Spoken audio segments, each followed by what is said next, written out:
بسم الله الرحمن الرحيم. الحمد لله نحمده ونستعينه ونستغفره ونؤمن به ونتوكل عليه ونعوذ بالله من شرور أنفسنا ومن سيئات أعمالنا من يهده الله فلا مضل له ومن يضلله فلا هادي له ونشهد أن لا إله إلا الله وحده لا شريك له ونشهد أن محمدًا عبده ورسوله أما بعد فإن خير الحديث كتاب الله وخير الهدي هدي محمد صلى الله عليه وسلم وشر الأمور محدثاتها وكل محدثة بدعة وكل بدعة ضلالة وكل ضلالة في النار. أعوذ بالله من الشيطان الرجيم. بسم الله الرحمن الرحيم. عالم الغيب فلا يظهر على عبده أحدا عالم الغيب فلا يظهر على غيبه أحدا إلا من ارتضى من رسول. আল্লাহ রাব্বুল আলামিনের লাখ লাখ শুকর, আজকার এই জুমাতে আমরা শরীক হতে পেরেছি। নবী মুহাম্মদুর রাসূলুল্লাহ সাল্লাল্লাহু আলাইহি ওয়াসাল্লামের উপরে লাখো সালাত সালাম, যার প্রদর্শিত পথ পেয়ে আমরা ন্যায় এবং সত্যকে জানতে বুঝতে পেরেছি, অবলম্বন করার তৌফিক পেয়েছি। আজকার খুতবা রাসূল সাল্লাল্লাহু আলাইহি ওয়াসাল্লামের ভবিষ্যৎ আশঙ্কার বিষয়। রাসূল সাল্লাল্লাহু আলাইহি ওয়াসাল্লাম উম্মতের জন্য ভবিষ্যতে সাবধান হওয়ার উদ্দেশ্যে যে কথাগুলো বলেছেন, সে কথাগুলোর মধ্যে থেকে তিনটি বিষয় আজকে এই খুতবাতে ইনশাআল্লাহ উল্লেখ করব। এর পূর্বে ভবিষ্যৎ সম্পর্কে একটু কথা স্পষ্ট হওয়া একান্ত অপরিহার্য। ভবিষ্যতের খবর কেউ জানে না একমাত্র আল্লাহ ছাড়া। আলিমুল গায়ব, গায়বের ইলম, জ্ঞান একমাত্র আল্লাহই জানেন। ফালা ইউযহিরু আলা গায়বিহি আহাদা, গায়বের এই কথা আল্লাহ রাব্বুল আলামিন তার রাসূলের মধ্যে যাকে যতটুকু অভিহিত করেছেন তিনি ততটুকুই জানেন। ইল্লা মানির তাজামির রাসূল, আল্লাহ রাব্বুল আলামিন যে আম্বিয়ায়ে কেরাম দিগকে দুনিয়ায় পাঠিয়েছেন তাদেরকেও ভবিষ্যতের কথা তিনি বলে দিয়েছেন যে তোমার পর বা এখন থেকে এতদিন পর এই বিষয়গুলো ঘটবে বা এই ব্যাপারটি ঘটবে বা এই কথাটি তুমি জানতে পারবে ইত্যাদি। আল্লাহ তাআলা রাসূলদের মধ্যে থেকে যাকে যতটুকু জানিয়েছেন সে রাসূল ততটুকুই জানেন, এর বাইরে সে রাসূল আর কিছু জানেন না। রাসূল সাল্লাল্লাহু আলাইহি ওয়াসাল্লামকে তার মৃত্যুর পর থেকে কিয়ামত পর্যন্ত, কিয়ামতের পর কি কি হবে সবকিছুই ভবিষ্যতের কথা। এমন কি যে কোরআন মাজিদ আমাদের কাছে আছে, এটাও তো আল্লাহর নবী জানতেন না, তার কাছে অবতীর্ণ হওয়ার পরই তিনি কোরআনকে জানতে পেরেছেন। এটাও তো একটা ইলমে গায়েব। ফি লাওহে মাহফুজ, এই কোরআন মজিদটি লৌহে মাহফুজে ছিল, আল্লাহর নবীর কিছুই জানা ছিল না। আল্লাহ তাকে জানিয়েছেন, তাই তিনি কোরআন সম্পর্কে অভিহিত হয়েছেন। ঠিক এমনি করে উম্মতের ভবিষ্যৎ ভালো মন্দ সম্পর্কে আল্লাহ তাআলা আল্লাহর নবীকে যে কথাগুলো জানিয়েছেন, তার মধ্যে যে কথাগুলো উম্মতকে বলবার জন্য নির্দেশ দিয়েছেন, সেগুলোই আল্লাহর নবী উম্মতের ভবিষ্যৎ হিসাবে ব্যক্ত করেছেন। সেই ভবিষ্যৎ যা ব্যক্ত করেছেন তার মধ্যে একটি হাদিস, আন সাওবান قال قال رسول الله صلى الله عليه وسلم انما اخاف على امتي الائمه المضلين রাওয়াহু আবু দাউদ, তিরমিজি। রাসূল সাল্লাল্লাহু আলাইহি ওয়াসাল্লাম ইরশাদ করেন, হযরতে সাওবান একজন সাহাবী, তিনি বলেন যে রাসূল বলেছেন, ইন্নামা আখাফু আলা উম্মতি, আমি আমার উম্মতের জন্য সবচেয়ে বেশি ভয় পাই আল আইম্মাতিল মুজিল্লিন, যে লোকগুলো ইমাম এবং পথভ্রষ্ট, অর্থাৎ পথভ্রষ্ট ইমাম দিগকে, গোমরাহ ইমাম দিগকে আমার উম্মতের জন্য সবচেয়ে বেশি ভয় পাই। তার কারণ এরা আমার উম্মতের যত ক্ষতি সাধন করতে পারবে, এত ক্ষতি সাধন করার ক্ষমতা বা এত ক্ষতি সাধন করার অবকাশ বা সুযোগ আর কোন মানুষের কোনদিন আসবে না। ইন্নী আখাফু আলা আইম্মাতিল মুজিল্লিন। আল্লাহর রাসূল এর পরে ইরশাদ করেন, এদের কর্মকাণ্ডে কোনদিন যদি মুসলিম জাতির মধ্যে একবার অস্ত্র এসে যায়, দুই ইমামদের বা দুই দল ইমামদের মতবিরোধ যদি সংঘর্ষে পরিণত হয়, আর সেই সংঘর্ষে যদি অস্ত্র একবার এসে যায়, ইদা উজিয়া সাইফ ফি উম্মতি লাম ইয়ারফা আনহুম ইলা ইয়াউমিল কিয়ামা, তাহলে জেনে রাখো যে এই অস্ত্র কিয়ামতের আগ পর্যন্ত তাদের মাঝে থেকেই যাবে, কিয়ামত না আসা পর্যন্ত এদের হাত থেকে এই অস্ত্র আর নামবে না। আর এই অস্ত্র আসবার কারণ হচ্ছে আমার উম্মতের মধ্যে আল আইম্মাতিল মুজিল্লিন, পথভ্রষ্ট ইমামরাই উম্মতকে ধ্বংস করার জন্য এই অস্ত্রের আমদানি করবে। এই হাদিসটি মাদ্রাসার পাঠ্য কিতাবগুলোর কোনটায় তর্জমা হয়নি। মাওলানা নূর মোহাম্মদ আজমি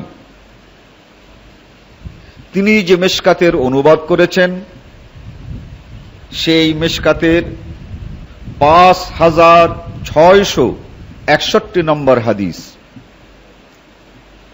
খণ্ড নম্বর হচ্ছে 9 নম্বর খণ্ড, 5661 নম্বর হাদিস, আর হাদিসটি সহিহ। এখন এর মোকাবেলায় কি করণীয় আছে?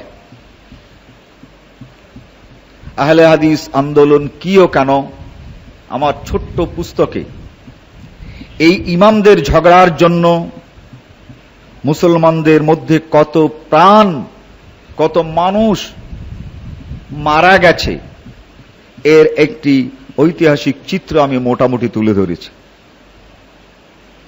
ইমাম আর ইমামদের মাঝে সংঘর্ষের জন্য প্রায় 1,40,00,000 লোক মারা গেছে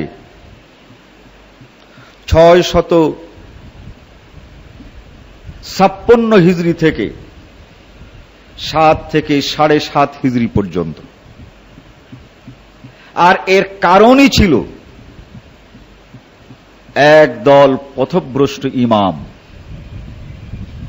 এর সূত্রপাত হয়েছিল জোরে আমিন বলা যাবে কি যাবে না বাগদাদে। জোরে আমিন বলা মদিনা মুনব্বরা হতে চালু হয়ে আসছিল। বাগদাদে একদল ইমামরা বললেন যে এই জোরে আমিন বলার দরকার নাই। যারা জোরে আমিন বলেন তারা বলতে লাগলেন যে শোনো, আল্লাহর নবী ইরশাদ করেছেন আমার উম্মতের মধ্যে, আমার এই জাতির মধ্যে সদ্য বেশি ইহুদি যারা, তারাই জোরে আমিন বলতে মানুষকে বাধা দেয়, অতএব তোমরা ইহুদি। এ কথা বললে তো ওরাও চুপ করে থাকে না। এই যে মতবিরোধটা, এই মতবিরোধটাই ক্রমশ হতে হতে এমন হলো, যেহেতু জোরে আমিন মক্কায় বলে, জোরে আমিন মদিনায় বলে, জোরে আমিন হেজাজে বলে, সমস্ত রাষ্ট্রে জোরে আমিন বলে, কেবলমাত্র সিরিয়ার এই বাগদাদে জোরে আমিন যদি কেউ বন্ধ করতে চায়, তা যারা আরবি জানে তারা তো বন্ধ করতে রাজি নয়। এটাই এমন একটি রূপ গ্রহণ করল, সংঘর্ষ হল, দুই মাদ্রাসায় সংঘর্ষ। এক শ্রেণীর মাদ্রাসা ছিল মাদ্রাসাতু আহলুল হাদিস, আর এক শ্রেণীর মাদ্রাসা ছিল মাদ্রাসাতু আহলুর রায়। এই দুই দলের সংঘর্ষে মাদ্রাসাতু আহলুর রায় যারা, তারা বলছে আমিন মানে দোয়া, আল আমিন হুয়া দোয়া মাবনান আলাল ইখফা, এই আমিনটা আস্তে বলতে হবে। এটা তোমরা জোরে বলবে কেন? তারা বলে যে জোরে বলার এই হাদিস আছে। বলে হাদিস থাকলে কি হবে, জোরে বললেও হয় আর আস্তে বললেও হয়, মানে দুই দলই হয় আর হয়। তো এরা বলতে প্রস্তুত নয়। এই সংঘর্ষে প্রথম 10,000 মানুষ মারা যায়। আল ফিরাক বাইনাল ইসলাম নাম করে একটি কিতাব আছে, ইমাম দুয়াইলামি লিখেছেন যে এই প্রথম সংঘর্ষে 10,000 মানুষ দুই পক্ষে মারা যায়। এখনো কিন্তু মারামারি বন্ধ হয় নাই। যারা মার খেলো, যাদের দলের মানুষ বেশি মারা গেল, এরা হালাকু খানকে ডেকে আনলো ওই জোরে আমিন বন্ধ করার জন্য। হালাকু খান যখন আসলো, আমিন যারা জোরে বলে আর আসতে বলে সবাইকে একসঙ্গে মারতে শুরু করে দিল। এক বাগদাদেই সেখানে এই হালাকু খান ঢোকার পর আর কে জোরে আমিন বলে আর কে আস্তে আমিন বলে কিছুই দেখে নাই, একসঙ্গে সাবার করতে শুরু করেছে। 40 দিন পর্যন্ত এই হত্যাযজ্ঞ চালিয়েছে। মুসলমানদের সকল সঞ্চিত সম্পদকে লুণ্ঠন করেছে, মুসলমানদের মহিলাদেরকে দাসী বানিয়েছে, তাদের যুবকদেরকে গোলাম বানিয়েছে। 40,000 মাদ্রাসা ধ্বংস করে দিয়েছে। মুসলমানদের এই শিক্ষার সম্ভার টাইগিস নদীতে ফেলে দিয়েছে, স্রোত বন্ধ হয়ে গেছে। কারণ কি? ইমাম সাহেবদের ঝগড়া। বিরোধ কোথায়? মদিনার নামাজ মানি না, মদিনার নামাজে জোরে আমিন বলে, আমাদের এইখানে জোরে আমিন বলতে হবে, এর কোনো কথা নাই। বিরোধ আর কোথাও নয়। বুঝতে পারত এই ইমামরা এই বিষয়টাকে সুন্দর করে মীমাংসা করতে পারত। আল্লাহ তাআলা ইরশাদ করেছেন, ফাইন তানাযাতুম ফি শাইইন ফারুদ্দুহু ইলাল্লাহি ওয়ার রাসূল। কোথাও যদি কোন রকমের বিরোধ সৃষ্টি হয়ে যায়, ফারুদ্দুহু ইলাল্লাহি ওয়ার রাসূল, তাহলে আল্লাহর কোরআনে দেখো এই বিরোধের মীমাংসা কি আছে। যদি আল্লাহর কোরআনে না থাকে, তাহলে নবী মুহাম্মদুর রাসূলুল্লাহ সাল্লাল্লাহু আলাইহি ওয়াসাল্লামের হাদিসে দেখো কি আছে। যদি হাদিসের মীমাংসা থাকে মীমাংসা মেনে নাও,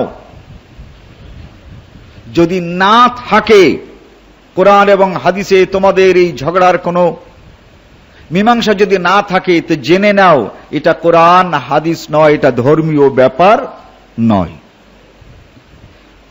বিষয়টি কোরআনে নেই, বিষয়টি হাদিসেও নেই, তাহলে এটা কোরআন হাদিসের ব্যাপার না, এটা ইসলামের কোনো ব্যাপার না, দ্বীনের কোনো বিষয় না। এটা নিয়ে কোনো ঝগড়াই করা যাবে না, এটা নিয়ে কোনো বিরোধী সৃষ্টি করা যাবে না। যে যেমন পরে করুক, খবরদার এ নিয়ে কোনো ফতোয়াবাজি চলবে না। কিন্তু তা না করে প্রত্যেকেই নিজের জায়গায় নিজের মতো বলতে শুরু করে দিলে অবশ্যই এখানে গোলযোগ সৃষ্টি হবেই। তাই আল্লাহ নবী ইরশাদ করেছেন, ইন্নামা আখাফু আলা আইম্মাতিল মুজিল্লিন, এই ইমামরাই উম্মতকে পথভ্রষ্ট করে, তার কারণ তারা আগে পথভ্রষ্ট হয়ে রয়েছে। আজকে এই ইমাম যারা আছে, যারা কোরআন এবং সুন্নাহকে অনুসরণ করে, তাদের দায়িত্ব আছে। যদি বলেন দায়িত্ব নাই, তাহলে এটা তো মেনে নেওয়া যায় না। খালিশপুরে যখন গন্ডগোল হলো, এই গন্ডগোল বাঁধালো এক ইমাম, সেটি ইমামের দল, খুলনা ইমাম পরিষদ। যে বইটাকে নিয়ে তারা গন্ডগোল সৃষ্টি করেছে, 1995 সনে এই বইটা প্রথম লেখা হয়েছে এবং তখন 10,000 কপি প্রথমটায় বিনামূল্যে বিতরণ করা হয়েছে। ভূমিকার শেষ কথাটি আছে, যদি কেউ আমাদের এই বইয়ের বক্তব্যে কোনো দ্বিমত পোষণ করেন, মেহেরবানি করে আমাদেরকে লিখিতভাবে জানাবেন। আপনাদের এই সুচিন্তিত অভিমত দ্বারা আমরা উপকৃত হব।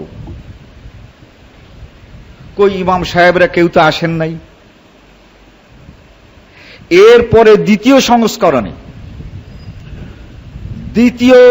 তৃতীয় পৃষ্ঠায় পাবেন, বলা হয়েছে কোরআন এবং হাদিসে কোনো আলেম ব্যক্তি যদি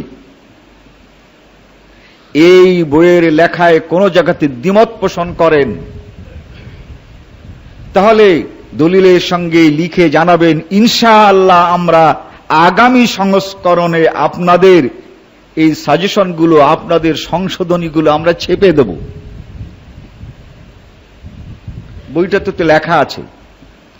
সাধারণ মানুষ আসে নাই, আসছে কারা?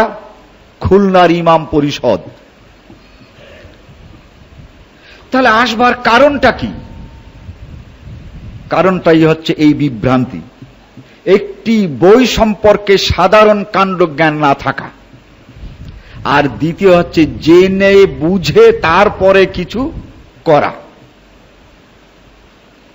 যা হোক, কারা এই উস্কানি দিয়েছিল? তারা কিন্তু এই ইমামরা ছিলেন। কিন্তু যে সকল ইমাম সাহেবরা এ দেশের বিভিন্ন আহলে হাদিস মসজিদে আছে, আমার মনে হয় তারাও কোনো দল আমাদের এই মসজিদে এসে আপনাদেরকে সান্ত্বনা দিতে এসেছে, আমার মনে হয় না। বাংলাদেশে যে মসজিদগুলো আছে, যে মসজিদগুলোতে আহলে হাদিসদের ইমাম সাহেবরা নামাজ পড়ান, তারা কি আমাদের কাছে এসে আমাদেরকে কোনো সান্ত্বনা দিয়েছে? তারা কি দল ধরে এসেছে? তারা কি কোনো একটা মিটিং করে আমরা কি ঠিক বললাম না বেঠিক বললাম এ সম্পর্কে কিছু বলেছে? বলে নাই। কেন? বিভ্রান্ত ইমামদের দল আছে, আর যারা সিরাতে মুস্তাকিমে আছেন, যে সকল ইমামরা সঠিক পথে আছেন, এদের কোনো জামাত নাই, এদের কোনো দল নাই, তাই তারা কোনো দলে তারা আসতে পারে নাই। অথচ তাদের দায়িত্ব ছিল যে তারা একটি দলবদ্ধভাবে আসেন, কিন্তু কই আসেন তো নাই। আসছেন ব্যক্তিগতভাবে, কেউ কাউকে ভালোবাসেন।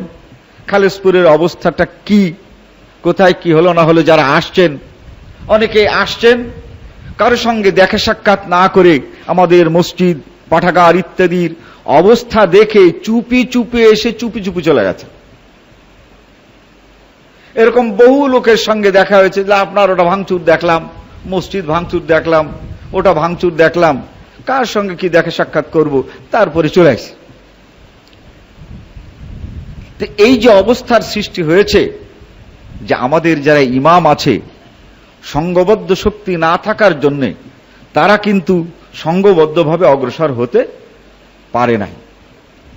তাহলে একদিকে যারা পথভ্রষ্ট তারা একটি কাণ্ড ঘটিয়েছে, কিন্তু যারা পথের উপরে আছে তারাও কিন্তু ভালো কোনো কাণ্ড ঘটাতে পারে নাই। কারণ কি?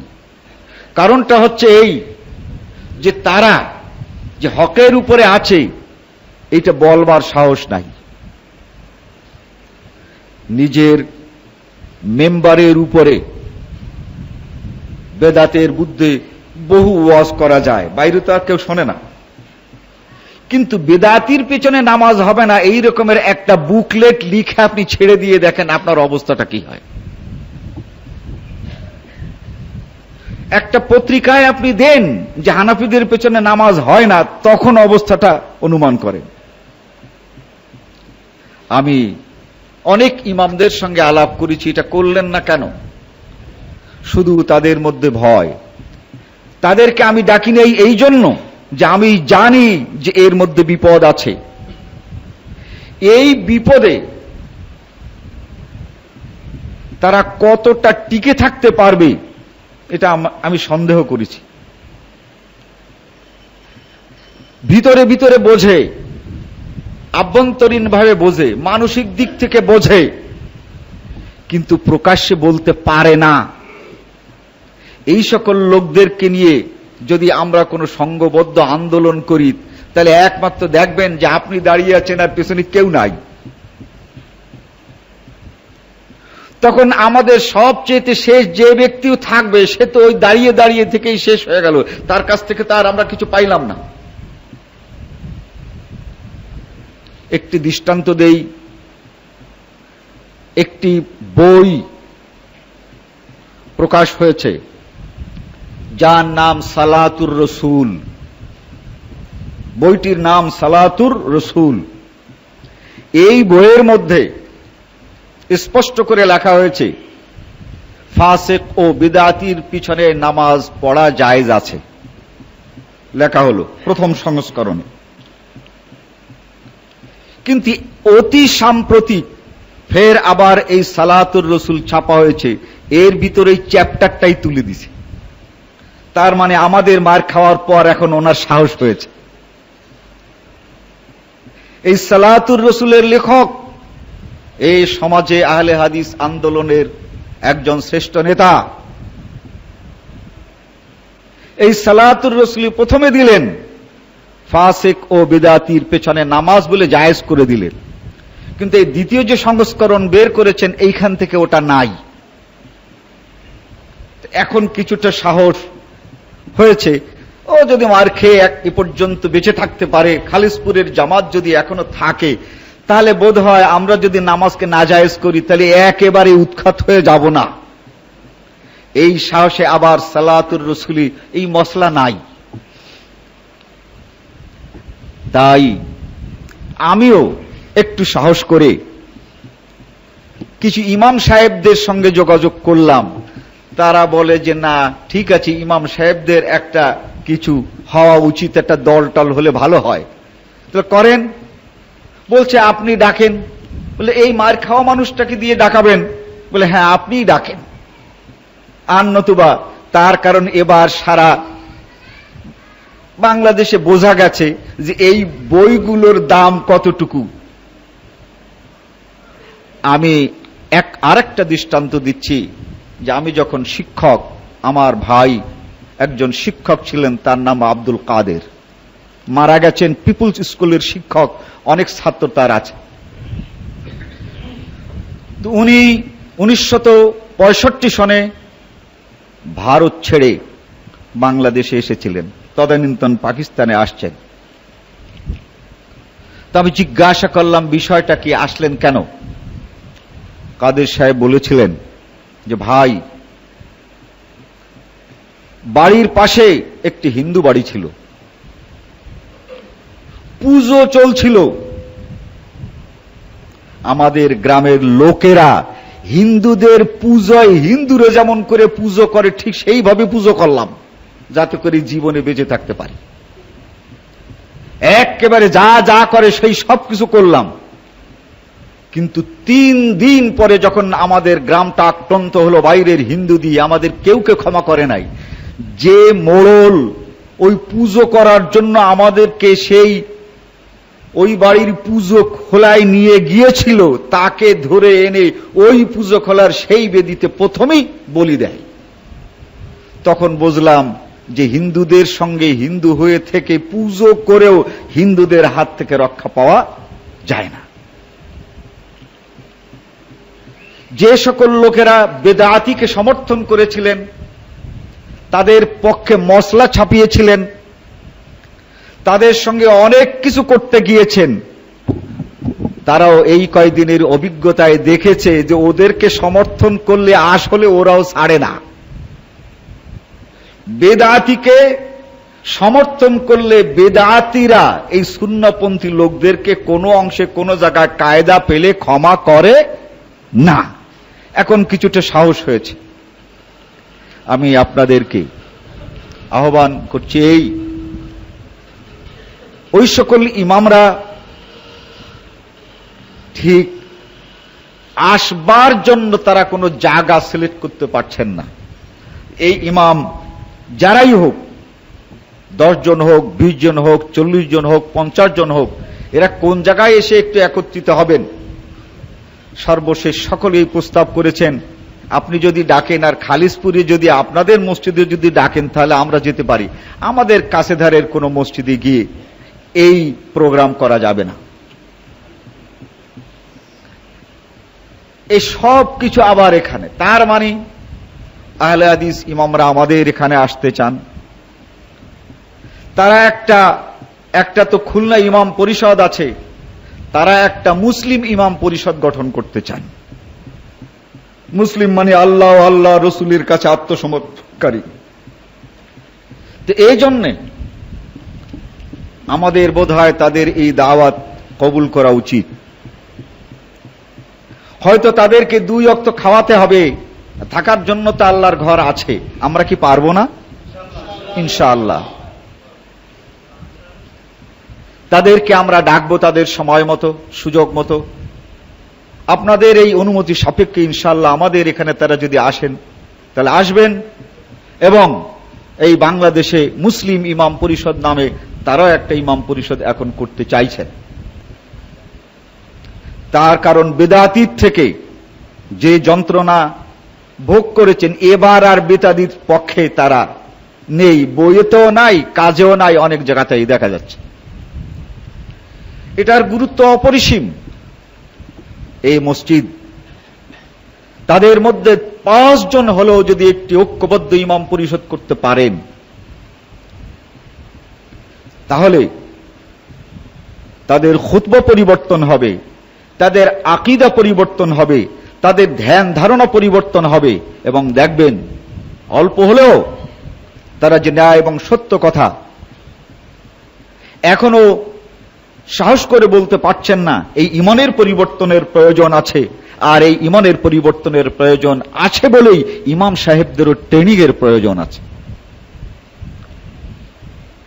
এই ইমাম সাহেবদের বারবার ট্রেনিং হচ্ছে, কিন্তু আহলে হাদিস ইমামদের ঈমানকে মজবুত করার জন্য কোনো ট্রেনিং এই বাংলাদেশে হচ্ছে না।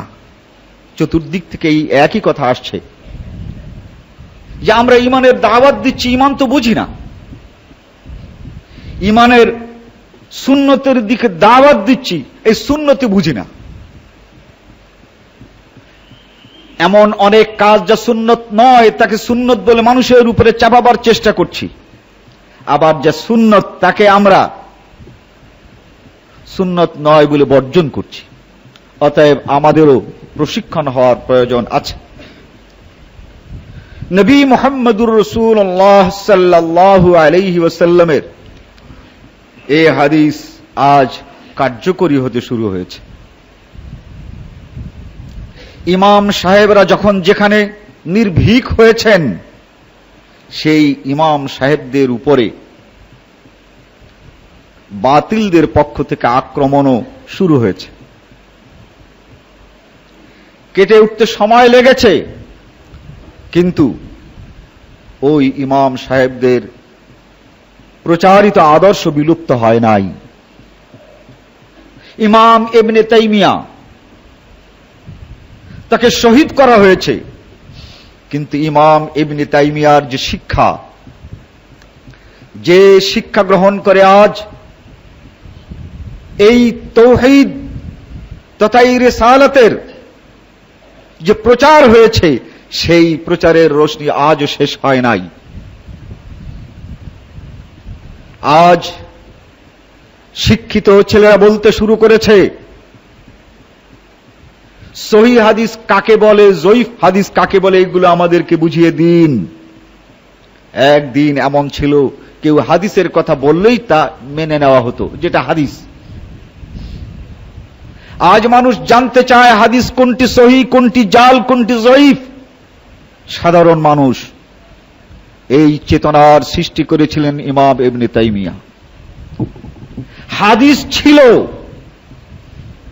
কিন্তু এই প্রশ্ন করার অধিকার মুহাদ্দিসদের কাছে ছিল না। ইমামদের কাছে প্রশ্ন করা যাবে এই অধিকার ছিল না। এই অধিকার সাধারণ মানুষের মাঝে প্রতিষ্ঠা করেছেন জিজ্ঞাসা করার অধিকার, প্রশ্ন করার অধিকার। এটাতে একজন মুক্তাদির আছে, এই চেতনার সৃষ্টি করেছিলেন ইমাম ইবনে তাইমিয়া। আজ চলছে, আজ জিজ্ঞাসা করা হচ্ছে।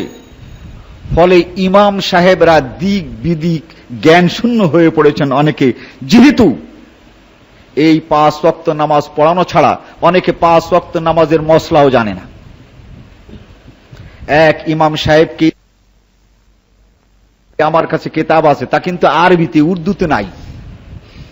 এখন তুমি যদি উর্দু পড়ে জানতে চাও, আমার কাছে কোনো কিতাব নাই, যা আছে আরবিতে আছে, তুমি শুনবে।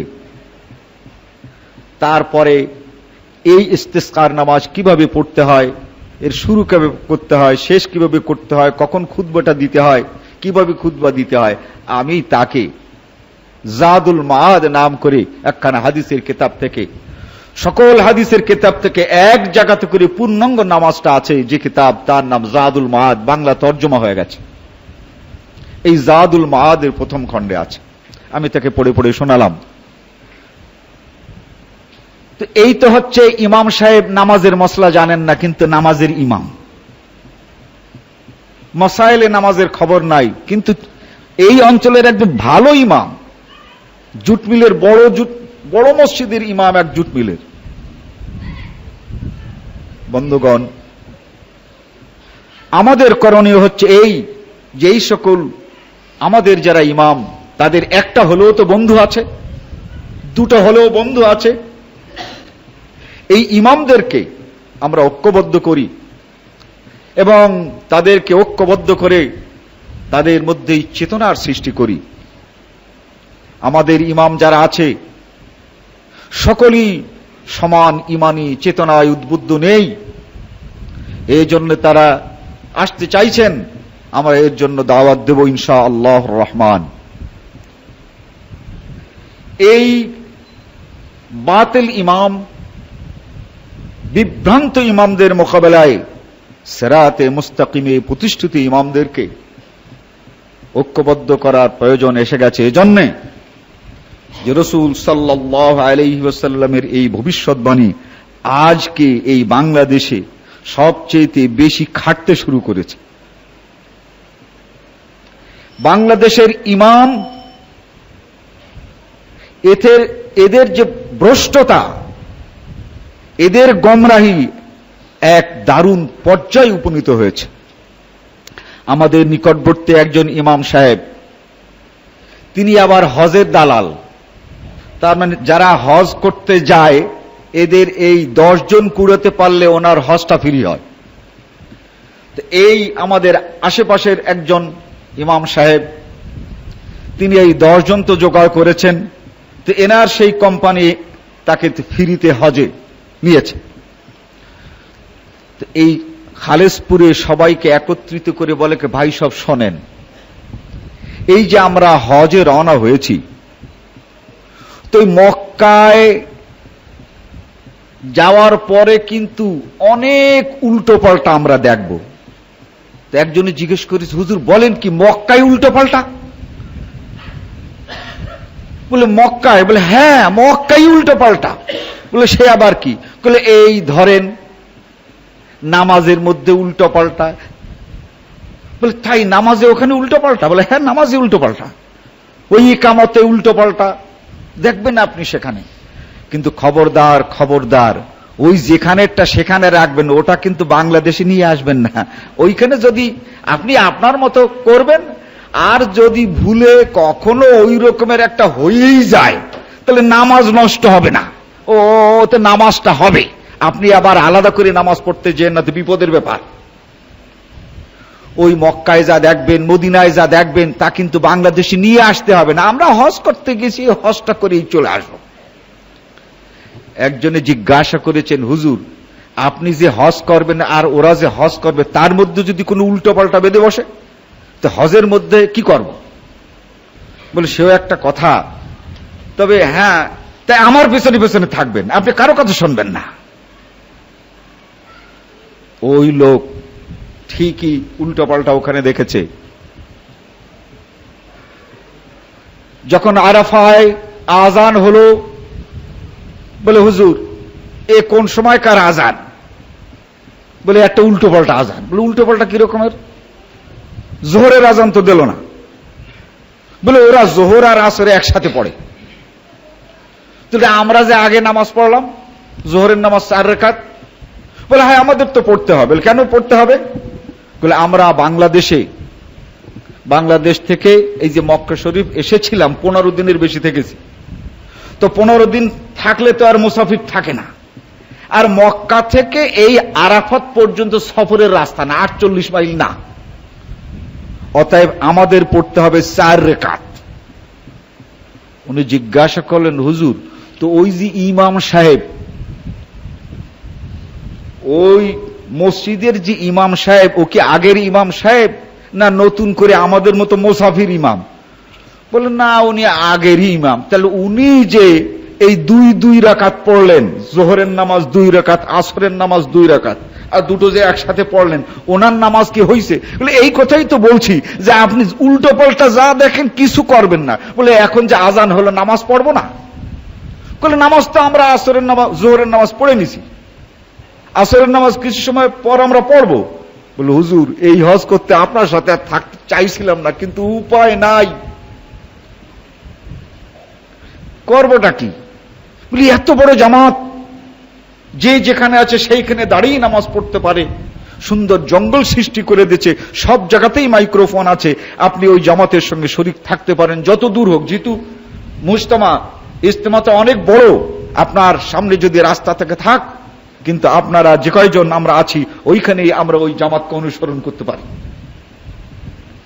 কিন্তু এই হজে উল্টো পাল্টা করেছে, আর জীবনে তো কোনোদিন আসবে না হুজুর, আগে নামাজ যা পড়েছি এইবারে আবার পড়ে নেই, যদি না হয় না হবে, কিন্তু আল্লাহু আকবার। তো এ লোক দাঁড়াবার সাথে সাথে আরো অনেক লোক দাঁড়িয়ে কাতার দিয়ে নামাজ পড়েছে, হুজুর একা। তাহলে একবার ওই হুজুর তো আগে জোহরের নামাজ পড়িয়েছে, এবার করবেটা কি? হুজুর এদিক ওদিক তাকিয়ে তারপরে চুপচাপ করে, এটা এ লোকটা নামাজই পড়ল না। এইরকম এক ইমামকে আমার কাছে নিয়ে আসছিল, হুজুর এই সেই হুজুর। তা আমি আর কি বলবো, তাকে বললাম, বলে না আসলে তো আমরা, বুঝেন তো, আমরা তো সফরের মশলা মানিছি। বলে সফরের মশলা আপনার চেয়েতে ওই মসজিদে খায়েফের ইমাম বেশি জানে না কম জানে? ওই মসজিদের ইমামরা জানে না? বলে কি জানি, জানে কি জানে না? বলে ভালো কথা, মানে মক্কা মদিনার মসজিদের ইমাম, আরাফার যিনি ইমামতি করবেন উনি জানেন, আর আমরাই জানি বেশি। তো এই সকল ইমামদের বিভ্রান্তির মোকাবেলায় আমাদের এই ইমাম ছেলেরা, তাদের মোকাবেলায় যে কথাগুলো বলতে হবে, কোরআন এবং হাদিসকে সাজিয়ে তাদের সামনে পেশ করতে হবে। আমাদের যুবকদের সাহস আছে, কিন্তু এই ট্রেনিং এর অভাব, এই বলবার এই ট্রেনিং এর অভাব। আল্লাহ রাব্বুল আলামিন এই ইমামদেরকে সংঘবদ্ধ হওয়ার তৌফিক দেন এবং পারস্পরিক কি কথা তাদের কাছে বলতে হবে, কি কথা তাদের কাছে পেশ করতে হবে, হেদায়েতের কথাটা কোন ভাবে পেশ করতে হবে, এইগুলো তাদের মাধ্যমে সব জায়গাতে ছড়ায়। আমরা তাদেরকে ইনশাআল্লাহর রহমান দাওয়াত দেব। আর এই বাতিল তার মোকাবেলায় হক ইমামদের একটি সংগঠন আল্লাহ চায় কায়েম হোক।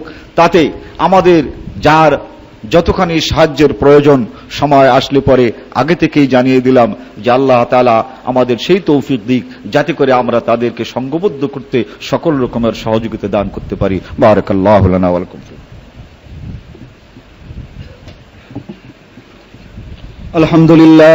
আলহামদুলিল্লাহ নাহমাদুহু ওয়া নাস্তাঈনুহু ওয়া নাস্তাগফিরুহু ওয়া নু'মিনু বিহি ওয়া নাতাওয়াক্কালু আলাইহি ওয়া নাউযু বিল্লাহি মিন শুরুরি আনফুসিনা ওয়া মিন সাইয়্যাতি আ'মালিনা মান ইয়াহদিহিল্লাহু ফালা মুযিল্লা লাহু ওয়া মান ইউযলিলহু ফালা হাদিয়া লাহু ওয়া নাশহাদু আন লা ইলাহা ইল্লাল্লাহু ওয়াহদাহু লা শারীকা লাহু ওয়া নাশহাদু আন্না মুহাম্মাদান আবদুহু ওয়া রাসূলুহু আম্মা বা'দ।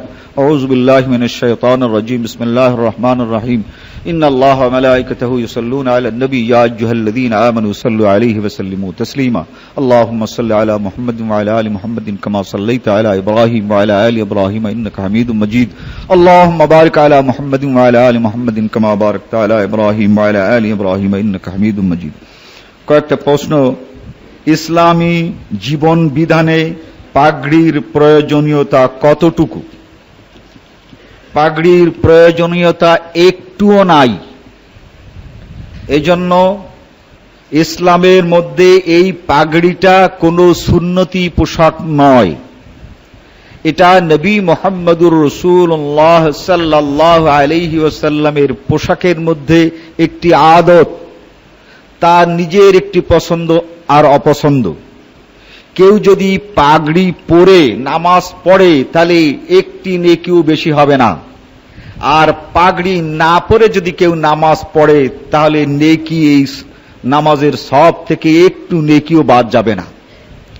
এটা রাসূলের একটা পছন্দনীয় পোশাক। এই যে লুঙ্গিটা আমরা পরি, রাসূল সাল্লাল্লাহু আলাইহি ওয়াসাল্লাম লুঙ্গি পরেছেন কিন্তু সেলাই করেন নাই। এই সুন্নত কয়জনে আদায় করেছেন? এই সুন্নত আদায় করতে গেলে বাংলাদেশের যে অবস্থা বেগতিক হয়ে বসতে পারে, এই জন্য তাড়াতাড়ি ওটাকে সেলাই করে পরি। তো সেলাইবিহীন লুঙ্গি পরা যদি সুন্নত হয়, তার কারণ আল্লাহ নবী করেছেন তাই সুন্নত। আল্লাহ নবী যা যা করেছেন সব সুন্নত না। আল্লাহ নবী তার স্ত্রীকে একবার তালাক দিয়েছিলেন, এই খুতবায় বলেছি। হযরত ওমর রাদিয়াল্লাহু তাআলা আনহুর কন্যা হাফসাকে একবার তালাক দিয়ে আবার ফেরত আনেন। তো রাসূল যা করেন সেটাই যদি সুন্নত হয়, তো এই সুন্নত আমাদের সকলের একবার আদায় করা উচিত।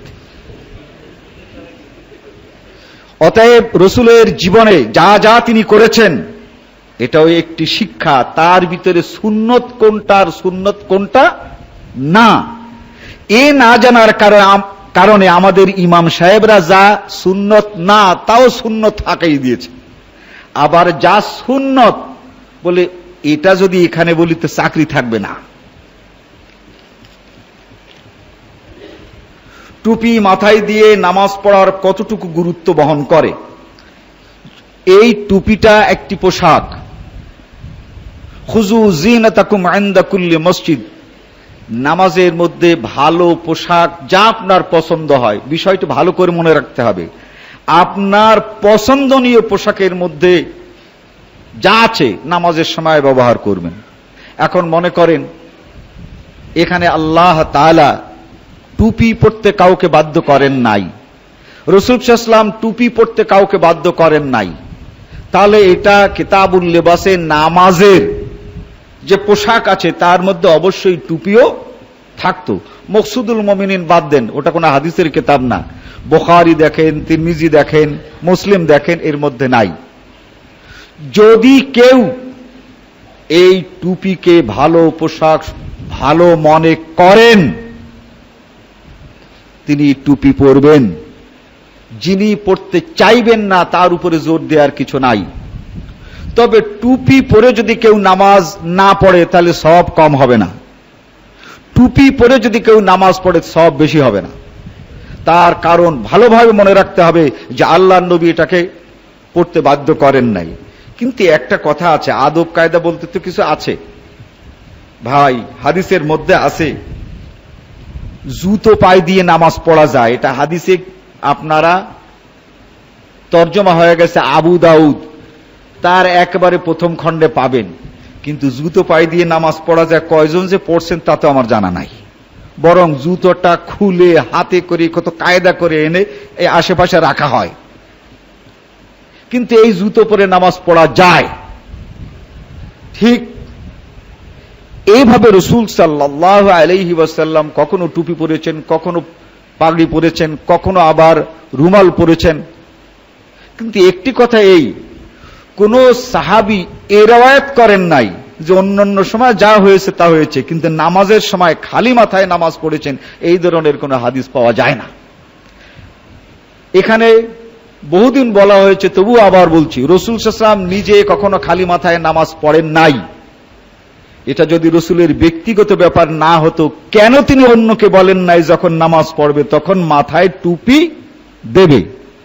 তিনি নিজে পড়েছেন, অন্যকে যখন তিনি দেন নাই, এর অর্থই হচ্ছে শরীয়তে ওই ব্যক্তিকে স্বাধীনতা দিয়েছেন। নিজে পড়লেন কিন্তু অন্যকে পড়তে বলেন নাই। ঠিক এইভাবে যখন পড়তে বলেন নাই, আমাদের বলবার কোনো প্রয়োজন আছে, সুন্নতের দৃষ্টিতে তা হয় না। কিন্তু কেউ যদি দেন তাহলে কখনো তাকে খারাপ বলা যাবে না। যেহেতু রাসূল দিয়েছেন, তাই দেখা যায় যে অনেকে দেন। যেহেতু রাসূল হুকুম করেন নাই, তাই আমাদেরকে হুকুম করা যাবে না, নিজেরটা নিজেই পড়া যাবে। দিন 12টার সময় নামাজ পড়ার হাদিস বর্ণনা দিতে বলুন। দিন 12টায় নামাজ মানে পড়াই তো যাবে না। আপনি বুখারী শরীফ কিতাবুল আযান, তার মধ্যে হযরতে ইবনে ওমর রাদিয়াল্লাহু তাআলা আনহুর হাদিস পাবেন যে মাথায় উপরে যখন সূর্য থাকে, দিন 12টা বলতে যদি এটাই বুঝায়, তাহলে সূর্য যখন স্থির হয় তখন নামাজ পড়া যায় না, সূর্য যখন উদিত হতে থাকে তখন নামাজ পড়া যায় না, সূর্য যখন অস্তমিত হতে থাকে তখন নামাজ পড়া যায় না। মাদ্রাসার পাঠ্য মেশকাত শরীফের মধ্যে কোন কোন সময় নামাজ পড়া যায় না তার জন্য আলাদা একটা চ্যাপ্টার আছে, দেখে দিয়ে। মসজিদে কি এমন কবিতা ও গজল পড়া যাবে যা আল্লাহর দিকে ডাকে, নেক আমল করতে আগ্রহ সৃষ্টি করে? যে না ভাই, মসজিদের মধ্যে আল্লাহর নবী কবিতা পাঠ করতে নিষেধ করেছেন। আর রাসূলের সময় কবিতা দুই রকমেরই ছিল, ভালোও ছিল আর মন্দও ছিল। আল্লাহর নামে অনেক কবিতা ছিল, রাসূলের নামে অনেক কবিতা ছিল, কিন্তু মসজিদের মধ্যে ওই কবিতা, ওই ভালো কবিতাগুলো পাঠ করা হয়েছে, এর কোনো নজির নাই। বিখ্যাত কবি হিসাবে খ্যাত সাহাবী হাসান আনহুকে রাসূল সাল্লাল্লাহু আলাইহি ওয়াসাল্লাম কি কখন মসজিদের মিম্বরে দাঁড়িয়ে কবিদের কবিতার উত্তর কবিতা দ্বারা দিতে বলেছেন? এই রকমের কোন সহিহ মরফু মুত্তাসিল হাদিস নাই। রাসূলের একজন কবি ছিলেন, জাহেল কবিরা রাসূলের বুদ্ধে, রাসূলের স্ত্রীদের বুদ্ধে, মুসলমানদের বুদ্ধে কবিতা লিখত। আর রাসূলের সেই কবি তিনি তার উত্তর দিতেন, কিন্তু সেইগুলো মসজিদ কেন, মসজিদের সামনে দাঁড়িয়েও পড়ে পড়ে শুনিয়েছেন এমন কোন দৃষ্টান্ত পাওয়া যায় না। সেই দিনকার ইতিহাস যদি আমরা দেখি তাহলে দেখা যায় মুশায়রা হতো, কবিদের কবিতা পাঠ হবে এই রকমের একটা অ্যানাউন্সমেন্ট হতো, জায়গার নাম অ্যানাউন্সমেন্ট হতো, কোন জায়গায় কোন কবি এই কবিতা পাঠ করবে সেই জায়গায় সকলে একত্রিত হতো এরপরে ওই কবি নিজের কবিতা পাঠ করতেন। এভাবে রসুলের যে কবি আছে সেই কবি এভাবেই কবিতা পাঠ করতেন। রসুলের সামনে যে কবিতাগুলো পাঠ করা হয়েছিল সেই কবিতাগুলো দিয়ে আলাদা একটি হাদিসের বই আছে। উত্তম কথা কি কবিতা ও গজলের মাধ্যমে বলা যাবে? উত্তম কথা যদি হয় বলা যাবে এই মসজিদ ছাড়া, মসজিদ বাদ দিয়ে স্টেজে বলা যাবে, বলেন, আপত্তি নাই। গজলের মাধ্যমে বলা যাবে, বলুন। না, শুধুমাত্র কথা দ্বারা বলতে হবে, শুধুমাত্র কথা দ্বারাই বলবেন। কবিতায় যদি আপনি বলতে পারেন বলেন। তবে এই পৃথিবীতে যারা আল্লাহর দ্বীন প্রচার করেছেন, আম্বিয়ায়ে কেরাম, নবীরা, তাদের কোন একটা কবিতা কোন কেতাবে পেলাম না। দ্বীনের দাওয়াত যারা দিয়েছেন তারা হচ্ছেন আম্বিয়ায়ে কেরাম। এই নবীদের কোন কবিতার বই নাই, আল্লাহর রসুলের কোন কবিতার বই নাই। এর দ্বারা বোঝা যায় কবিতা ছাড়া কথা বলাই হচ্ছে দ্বীনের দাওয়াতের জন্য উত্তম পন্থা। এখন কবিতা যদি কেউ বলে, তার মাধ্যমে দ্বীনের দাওয়াত যদি কেউ দেয়, তাহলে এটাকে হারাম বলে অভিহিত করা হয় নাই। তবে এই কথা স্পষ্ট যে রাসূল সাল্লাল্লাহু আলাইহি ওয়াসাল্লাম বলেছেন, কবিতা তোমার ভালো হোক আর মন্দ হোক, এটা মসজিদে করা যাবে না। যেমন বেচা কেনার চেয়েতে ভালো কাজ আর নাই। আল্লাহর নবী ইরশাদ করেন যে ফরিজাতুম বাদাল ফরিজা কাসবুল হালাল, বেচা কেনা করা, কামাই রোজগার করা নামাজ পড়ার পরই ফরজ। আবার বলে দিয়েছেন, খবরদার এই ফরজ কাজটা কিন্তু মসজিদে করা যায় না। এই বেচা কেনা মসজিদে চলবে না, চলবে না, চলবে না। ঠিক এইভাবে আপনার ভালো কবিতা, এর জন্য ওই স্টেজ বেছে নেন, মসজিদের কোন জায়গাতে এটা করার দরকার নাই। ফাজকুরুনি আযকুরুকুম ওয়াশকুরুলি ওয়ালা তাকফুরুন। আপনার ভালো কবিতা, এর জন্য ওই স্টেজ বেছে নেন, মসজিদের কোন জায়গাতে এটা করার দরকার নাই। ফাজকুরুনি আযকুরুকুম ওয়াশকুরুলি ওয়ালা তাকফুরুন।